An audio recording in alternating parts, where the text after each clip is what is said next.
I'm Aditi, and I'm here today to put a spin on data visualization. I'm here with a couple of questions. What happens when we set data in motion? And what happens when we can feel data with our bodies? Data in motion and emotion, data visualization. So what is that? We'll get to that, we'll find out. So inspired by VizChitra's Pentagon logo. By the way, I also worked on hands of VizChitra, so if you have messy hands, that's on me. So inspired by the logo, I've come up with 3 gestures. The first one is, I've seen it. The second one is, I've seen it, but I don't remember what it is. And the third one is, I don't remember it. So I'd like you all to just show me with your hands, if you have seen this.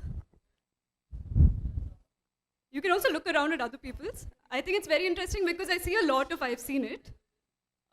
Any of these? Any of these?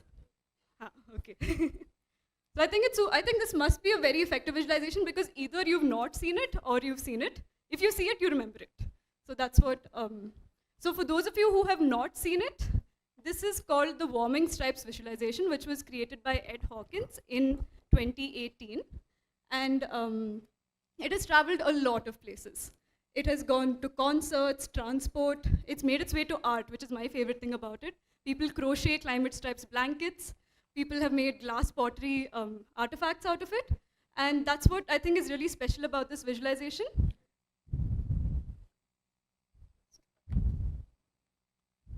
It's accessible. You don't need a background in climate or data to sort of understand it. It engages your audience, and it starts conversations. Yeah? So coming to data visceralization, I would like us to do another activity together. So also the AC and BIC is quite strong, so this might be a good activity for us to do right now. So what we're going to do is we're going to rub our hands as the climate stripes pans. Yeah, so it goes from dark blue to dark red. So as you see the years sort of come in, you're going to start rubbing your hands faster. Yeah, so I'll play it for you. We'll all do this together. Are you all ready? Yes? Thank you. All right. 3, 2, 1. Let's start.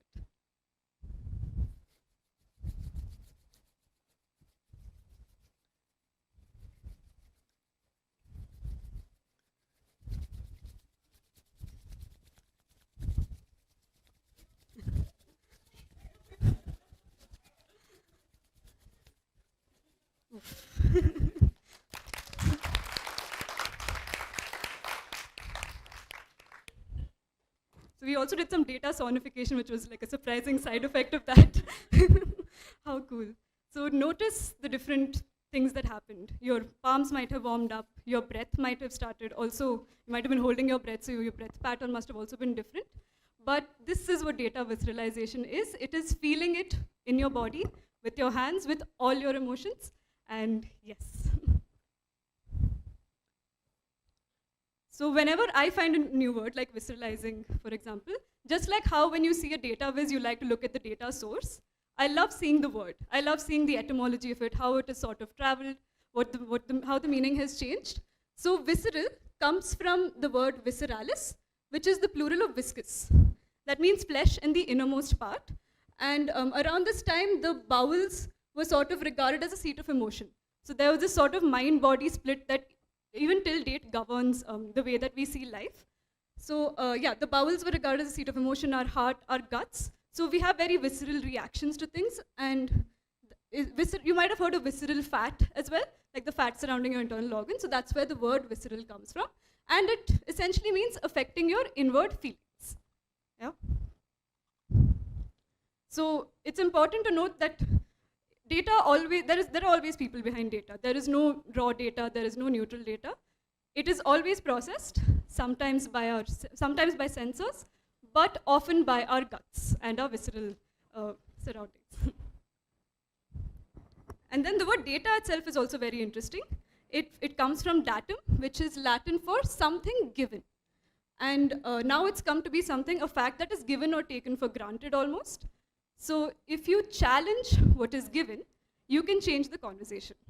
And that's what visceralizing data means to me. I first came across it in Lauren Klein and Catherine D'Ignazio's Data Feminism. their third chapter of Elevate Emotion Embodiment. I would highly recommend reading that chapter and that entire book. So what does visceralizing add? Usually we experience data visually, but visceralizing turns abstract numbers into sensations and experiences. Also, experiencing data this way will help you form a different kind of connection with it.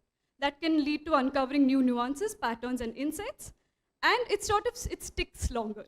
It stays with you, it moves you to act.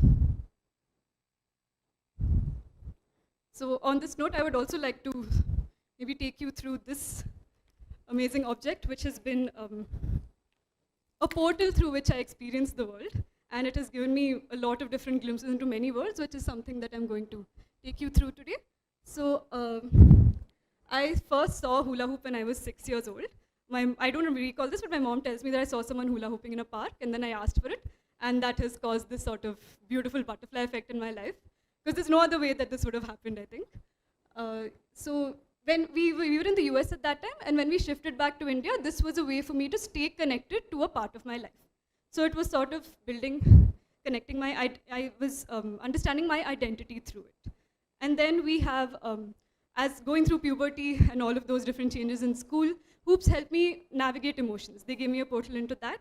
So for example, if someone made me angry, I'd take the hoop on my terrace and start super angrily hula hooping and process all my anger.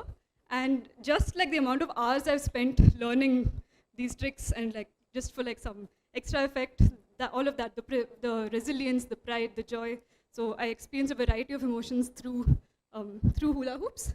And then after, first we have the identity piece, then the emotions piece.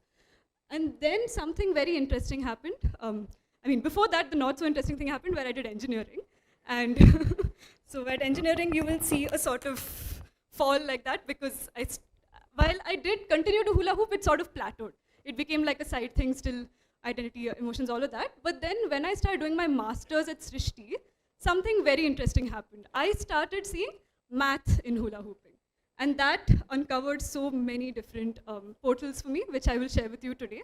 Math, physics, and then now it's grown into a lot of things. And through that, I'm building a program called Spinfinity, where I help kids and hopefully design students in the future experience abstract concepts through the body.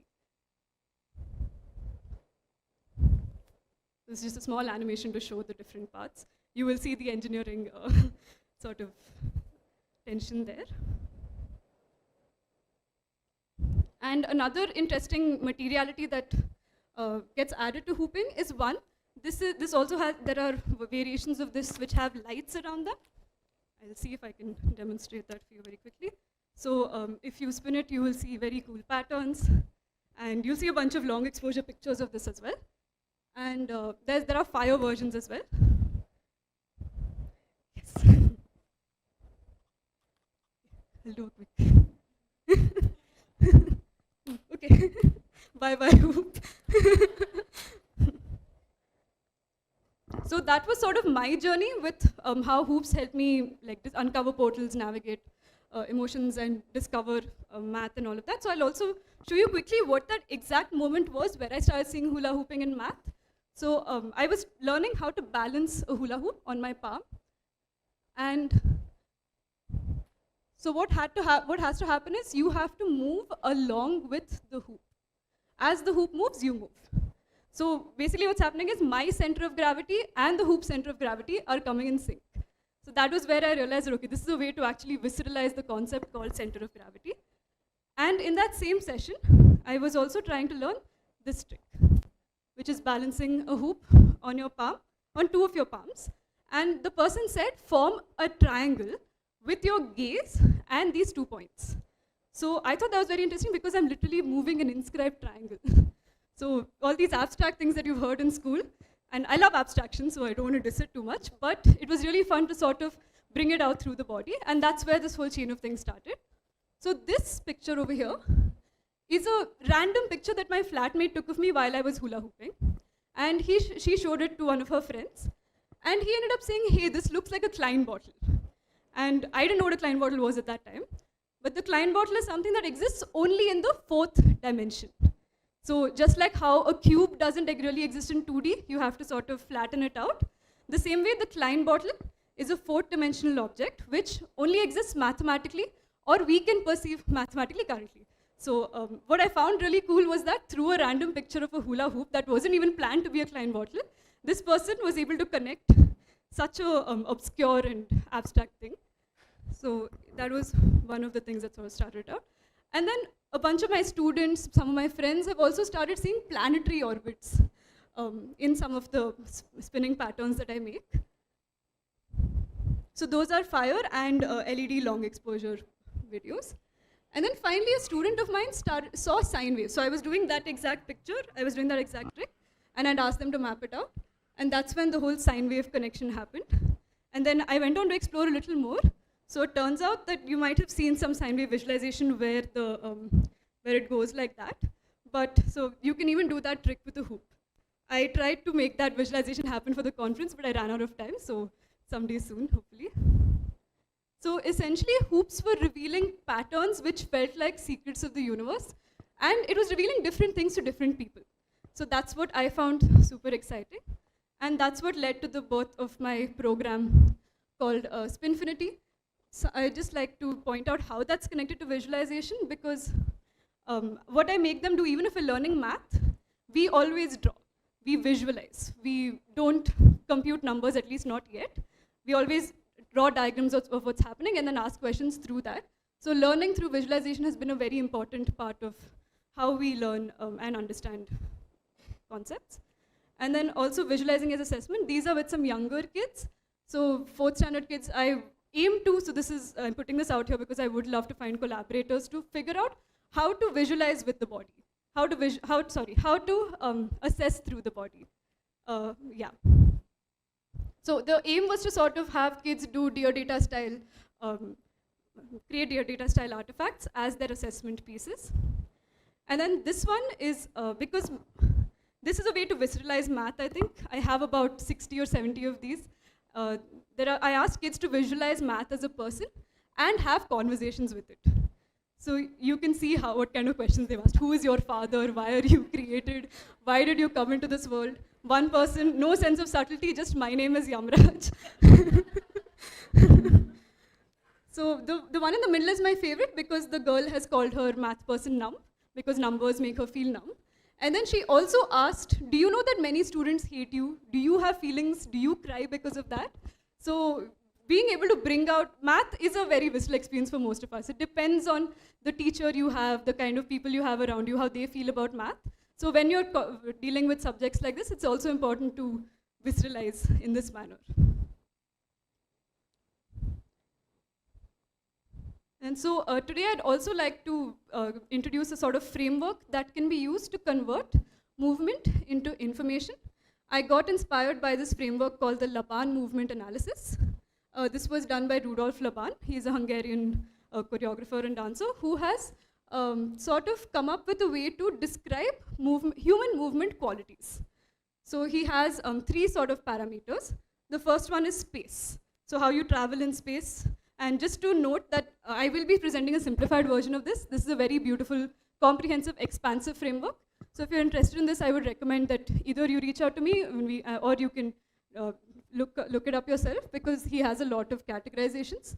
So from space, you can either go directly from point A to point B, or you can sort of move flexibly from point A to point B. And then you have strong movements, where the weight sort of feels heavy.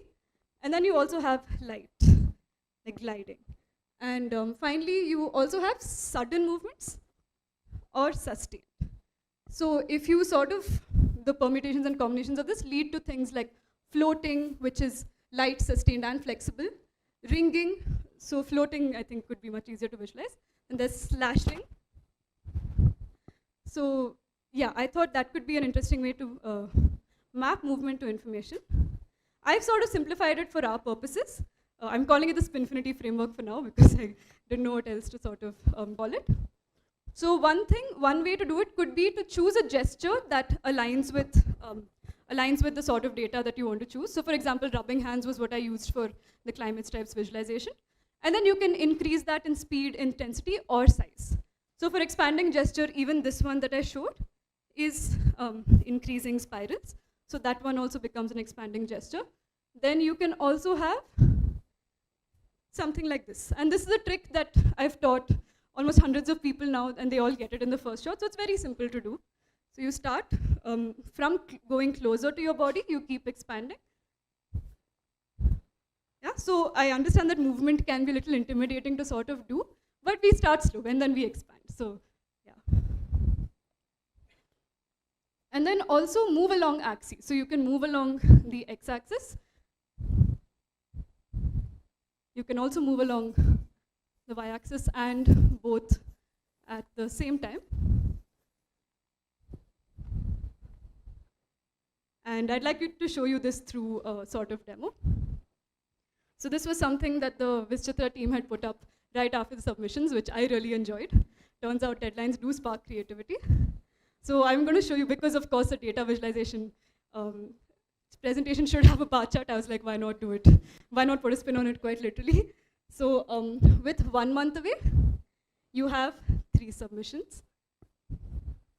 With more than 2 weeks away, you have 11 submissions. With less than 2 weeks away, you have 6. Less than a week away, you have 31. And then finally, with less than 24 hours away, you have 60.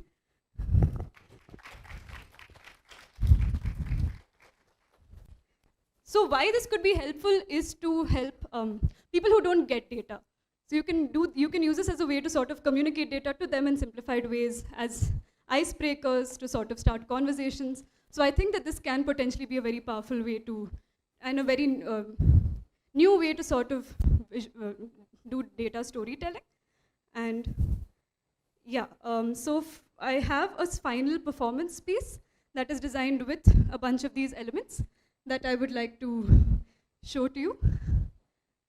And before I get into that, I also just wanted to put out a page where I'm also very sort of new to this. These are all ideas that have been brimming. It all happened in Gurman's office hours, where I just had, like, I knew something could be done, but then she gave me some sort of directions, and it's all materialized here, so I'm also super grateful for that. And there are a lot of people who have sort of, in that spiral that you see, there are a lot of people who have helped sort of push it and help that spiral grow. So yeah, please reach out if you think that something interesting can happen. If you want workshops in flow arts, data visualization, or just want to nerd out and create some weirdly wonderful things. And yes, we will move on to the performance piece.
Does anyone have any questions for Aditi?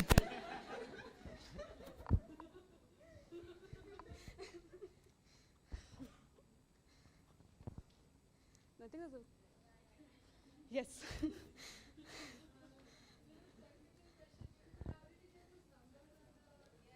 Oh yeah, okay. So yes, well, this is what POI is. I didn't get enough time to sort of show you the whole array of flow props that are there. So a simplified variation, I have it somewhere, you can catch me after the talk, is like a tennis ball inside a sock, and then that sort of makes this motion. So this is a prop that I've invested in. So people usually use it for performing. You can put like company logos and all of that and all that jazz. But I saw like, I thought there was some interesting data visualization that could happen. So the process I followed to make the climate stripes one was go to Python pillow, generate like the climate stripes in the exact ranges. You can load any image onto this POI. So I think so much can happen. Like this is, yeah, so I'm really excited for that. So I generated those images, put them here, synced them with the music. And yeah, that's how that happened. They have a software for that. Yes.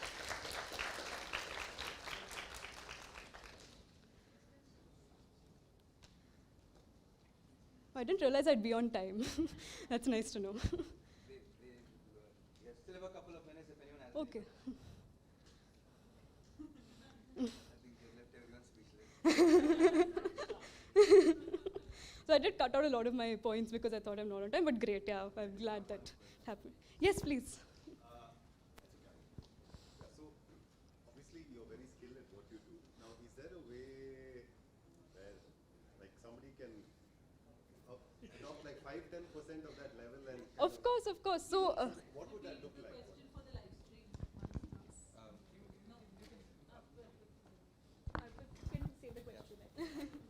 So Vikram asks a very good question here, that all of us are unskilled people who are not even like an inch of talent that you have. So how do we catch up? Yeah. Yeah. So yeah, even like I didn't really consider myself a movement practitioner or something for the longest time. I still feel like I can't dance without a hula hoop. Like if you take that away, I'll also be very awkward. But I think that's why I use the expanding gesture part in the framework that I'm proposing. So the rubbing hands thing, for example, is something all of us were able to do. So you don't have to like go all out with the movement. You can use gestures that will sort of correlate to the story that you're trying to tell. I think could be the simplest way.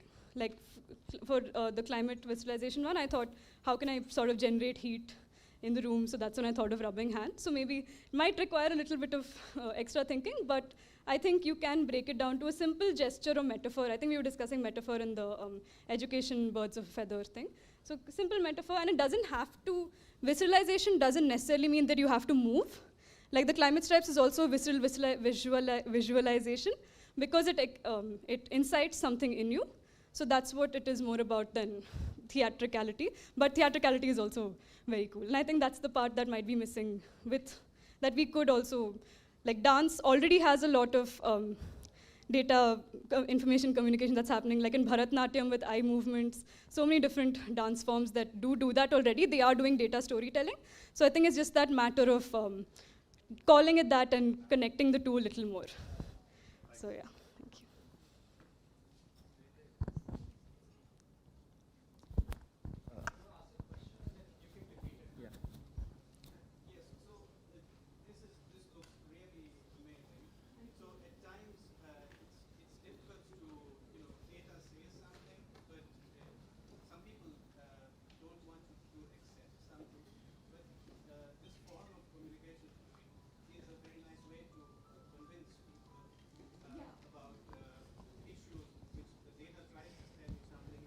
whereas the general belief is something different. So have you thought about it? Like, are there issues, or like in some kind of an activism-like sense, which one can do this thing in order to convince people about something? Say, for example, climate change, which people find it hard to believe, or something like that.